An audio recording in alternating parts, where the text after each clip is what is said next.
Setelah kehilangan Abu Thalib dan Khadijah, pada tahun ke-10 kenabian, Nabi Muhammad memulai perjalanan penuh ujian menuju Taif bersama Zaid bin Haritsah dengan berjalan kaki menempuh 60 mil dari Mekah. Dan di sepanjang perjalanan, beliau menyampaikan ajakan Islam kepada kabilah yang ditemui, namun semua menolak. Setibanya di kota Taif, Rasulullah menemui 3 pemimpin Bani Saqif, yaitu Abdu Yalail, Mas'ud, dan Habib. Dengan penuh kelembutan, beliau mengajak mereka kepada Islam. Namun tanggapan mereka sangat mengecewakan. Bahkan mereka berkata, "Jika benar Allah mengutusmu, dia pasti akan menghancurkan Ka'bah." Apakah Allah tidak menemukan orang lain selain kamu?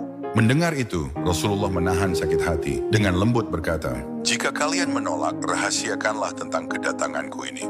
Bukannya menerima, mereka malah mengusir dan melempari dengan batu hingga darah membasahi sandal beliau. Meskipun terluka, Rasulullah berdoa untuk mereka, menunjukkan bahwa kasih dan kesabaran merupakan bagian penting dari perjuangan dakwahnya.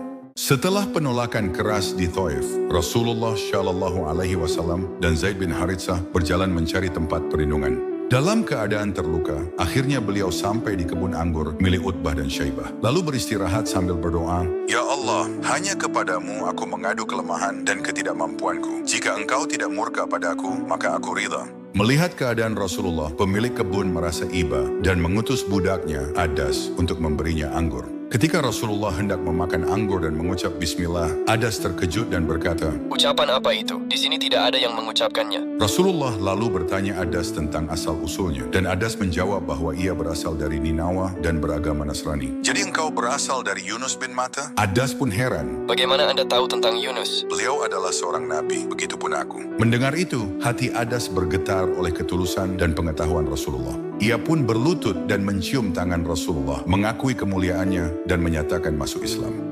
Setelah mendapatkan perlakuan baik dari Adas, Rasulullah memutuskan untuk kembali ke Mekah setelah mengalami penolakan keras dari penduduk Taif.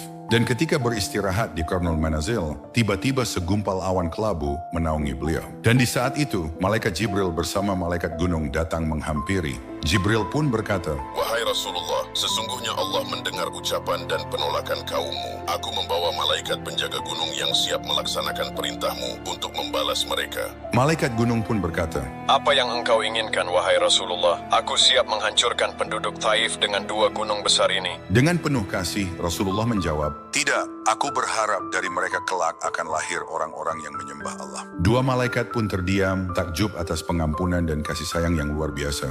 Meskipun Rasulullah terluka, beliau memilih untuk mendoakan kebaikan bagi mereka yang menyakitinya. Sebuah teladan abadi tentang kesabaran, pengorbanan, dan harapan yang tak terhingga.